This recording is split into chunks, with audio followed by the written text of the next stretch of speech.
Laptop no sound problem, speaker not working. What is the problem? The laptop turns on normally, but no sound comes from the speakers. Sometimes sound works with headphones but not from speakers, or the sound icon shows muted or no audio device. Symptoms: no sound from laptop speakers. Sound muted.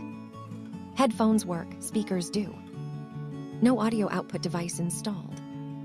Sound stops suddenly after update.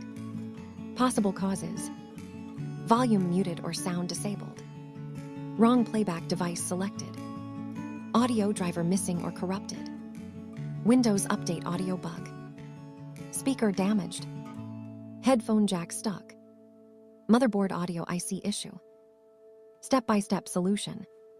Step 1, check volume and mute. Increase volume.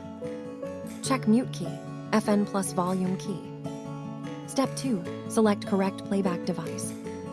Right-click sound icon. Select speakers default. Step 3, update or reinstall audio driver. Go to device manager, select sound. Reinstall Realtek or audio driver. Step 4, Windows troubleshooter. Go to settings, select sound, click troubleshoot. Step 5, headphone jack test. Plug and unplug headphone. Jack sensor may be stuck. When to visit service center. Sound not working even after driver reinstall. External speakers also not working. Audio IC or speaker replacement needed.